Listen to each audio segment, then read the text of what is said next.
लगता है रेबल प्रभास ने इंडिया के पॉप कल्चर को 360 डिग्री में अल्टीमेटली चेंज करने का पूरा मूड बना लिया है, क्योंकि आने वाले गोल्डन फेज में डार्लिंग प्रभास के अपकमिंग रिलीज होने वाली मूवीज हेटर्स को टाइट स्लैप मारते हुए साथ ही बॉक्स ऑफिस को डोमिनेट करते हुए multiple each and every film 1000 crore छापने के लिए रेडी है।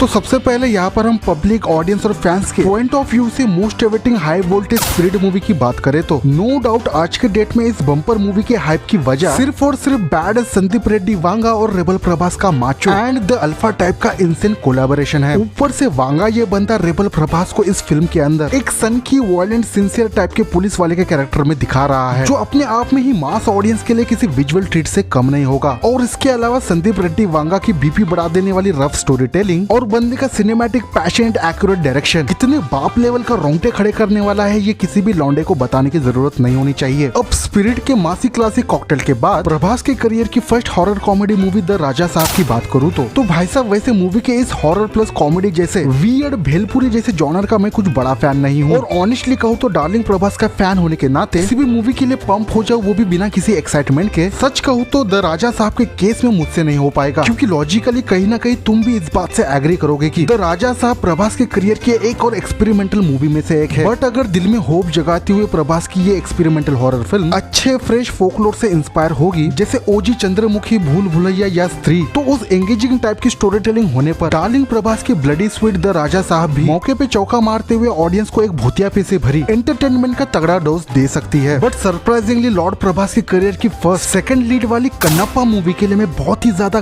पंप और एक्साइटेड हूँ, क्योंकि first of all Kannappa movie की डिवाइन स्टोरी लिटरली बहुत ही ज्यादा पावरफुल और इमोशनली भी हार्ट टचिंग है। कहने का मतलब ये है कि जिसने भी ओजी कन्नप्पा मूवीज को देखा है वो बंदे समझ सकते हैं कि आखिर मैं क्यों इतना ज्यादा पंप हुए बैठा हूँ। ऊपर से प्रभास ये बंदा इस मूवी के अंदर लॉर्ड शिवा का अलमाइटी कैरेक्टर अपने अंदर के बाहुबली को फिर से जिंदा करते हुए प्ले करने वाला है, और डीप इनसाइड अंदर से स्ट्रॉन्ग रूमर्स ये भी निकल कर आ रहे हैं कि भक्त कन्नप्पा की एपिक डिवाइन स्टोरी को 2 पार्ट्स के अंदर दिखाया जाएगा। इसके बाद पैन इंडिया में कोई मोस्ट एवेटिंग फिल्म है जिसका वेट पूरा जमाना कर रहा है, तो वो है the most violent man dinosaur Salaar part 2 Shouryanga Parvam, जिसमें फाइनली देवा का ब्लडी कैरेक्टर किस तरीके से खानसार में खून की होली खेलते हुए रूल करेगा, और देवरथा वर्सेस वरदराजा मन्नार में कट्टर दोस्ती दुश्मनी में कैसे बदलेगी और कौन किसका गला काटेगा। इस माइंड ब्लास्टिंग सलार के सीक्वल को देखने के लिए अभी से ही पूरा इंडिया एक टांग पर खड़े होते हुए वेट कर रहा है। वैसे जमाने पहले ही मेकर्स ने इस बात को डंके की चोट पर कंफर्म कर दिया था कि the fucking conclusion of Salaar Shouryanga Parvam 2025 के दिसंबर में भौकाल जमाते हुए रिलीज होने वाली है। और इस बार जब ये बेलगाम डायनासोर आएगा तब अपने प्रीक्वल का रिकॉर्ड तोड़ते हुए डेफिनेटली 1000 करोड़ छापेगा ही। और फाइनली जिस मूवी का आज की डेट में पूरा इंडिया वेट कर रहा है वो है डार्लिंग रेबल प्रभास की सुपर हीरो स्मैशी मूवी द कल्कि 2898 AD, जिसके मैडनेस से भरे फर्स्ट पार्ट के रिलीज होने से पहले ही मेकर्स ने इनडायरेक्टली ऑफिशियल तरीके से कल्कि के डुलॉजी या ट्रिलॉजी को अल्टीमेटली बनाना स्टार्ट कर दिया है, जिसमें इंडिया की फिल्म हिस्ट्री में ऐसा पहली बार होगा। साइंस फिक्शन फैंटेसी का तड़का मारते हुए कलयुग के डार्क डिस्टोपियन वर्ल्ड में द बैड कलयुग के एंड गेम को एक्सट्रीम फॉर्म में दिखाया जाएगा। बट माइंड में सिनेमैटिक बॉम्ब फोड़ने वाला क्वेश्चन ये है कि क्या सच में रेबल प्रभास की सुपर हीरो डिस्टोपियन कल्कि मूवी का कोई ट्रिलॉजी या डुलॉजी सच में बनने जा रही है, और अगर बन रही है तो उन बचे हुए पार्ट्स को बनाने के लिए कितने ह्यूज लेवल का मार्वलस बजट फूका जा रहा है। इस पर तुम्हारी जो भी ऑनेस्ट ओपिनियन है पूरा लॉजिक लगाकर कमेंट करके बता सकते हो। और रेबल प्रभास के इन 1000 करोड़ की अपकमिंग मूवीज का वीडियो तुम्हें दिल पे लगा हो तो लाइक शेयर और सब्सक्राइब करना। ज्यादा बात करनी हो तो इंस्टाग्राम और एक्स पे आ जाना। तब तक मैं मिलता हूँ किसी नई कंटेंट के साथ। Take care, good bye.